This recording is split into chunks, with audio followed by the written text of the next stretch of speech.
মাজত মাত্ৰ কেইটামান ঘণ্টাৰ পিছতেই সমগ্ৰ ৰাইজ ব্যস্ত হৈ পৰিব বেতাৰ দেৱী সৰস্বতী পূজা আৰাধনাত। সমগ্ৰ ৰাইজৰ লগতে সমান্তৰালভাৱে লামডিঙৰ সকলো মৃৎশিল্পালয়ত দিনে ৰাতি দেৱী সৰস্বতী প্ৰতিমা নিৰ্মাণত ব্যস্ত মৃৎশিল্পীসকল। লামডিঙৰ বিভিন্ন স্কুল ক্লাবৰ মণ্ডপসমূহ আৰু ঘৰত নিয়া হ'ব মৃৎশিল্পীয়ে নিৰ্মাণ কৰা প্ৰতিমা। সৰস্বতী পূজাৰ সময় চমু চাপি অহাৰ লগে লগে ব্যস্ততা বাঢ়িছে মৃৎশিল্পীসকলৰ। দিনে ৰাতি পৰিশ্ৰম কৰি এতিয়া প্ৰতিমা নিৰ্মাণত ব্যস্ত লামডিঙৰ মৃৎশিল্পীসকলো।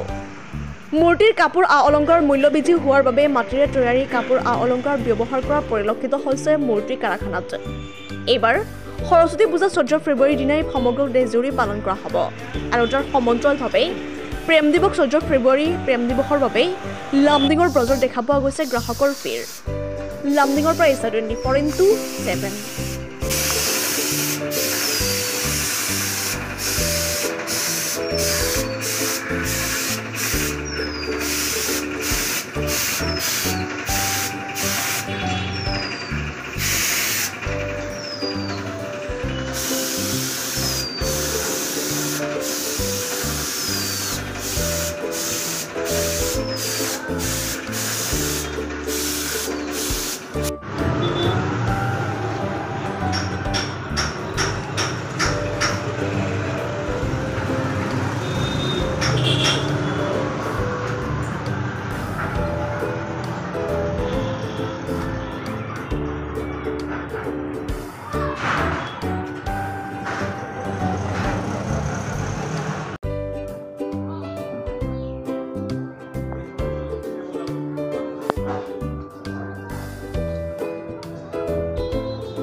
হল ইমান নহল আৰু কিবা ওই বড় কিবা মূৰ্তি আছিলে ইটো কেনসেল হৈ গ'ল আৰু ছোট কিবা হৈছে তে ইমান হোৱা নাই আজি তো পূজা হ'ব কিমান হ'ব এটা আজি 50-60টা হ'ল।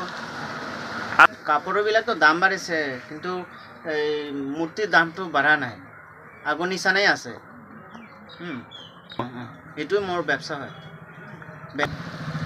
সৰস্বতী পূজা সবকেইটাই বনাই থাকোঁ, দুর্গাটা কম হয় আর মোট।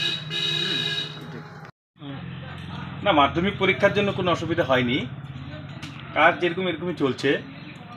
মানে এবার একটু আমরা কম বানিয়েছি আর কি, ঠান্ডা বেশি পড়েছে এই জন্য একটু কম কাজ করেছি, কারিগরও নেই এই জন্য একটু। আপনি 25টা, ছোটো বড়ো মিলে 25টা। হ্যাঁ জিনিসপত্রের দামও বেড়েছে, তাই মূর্তির দামও একটু বাড়িয়ে বলা হচ্ছে। স্কুলের মূর্তি সাধারণত একটু বাড়িয়ে নেওয়া যায়, কিন্তু ঘরোয়া মূর্তি তো আর বাড়িয়ে নেওয়া যায় না। না মাধ্যমিক পরীক্ষা তো দেরি আছে, পুজো তো আগেই হয়ে যাচ্ছে, সেরকম কোনো প্রভাব পড়বে না। আর তার উপরে 14ই ফেব্রুয়ারি পূজা, ওদিন তো এমনি দিনটা খুব আনন্দের দিন, তার উপরে সরস্বতী পুজো, এই আর কি।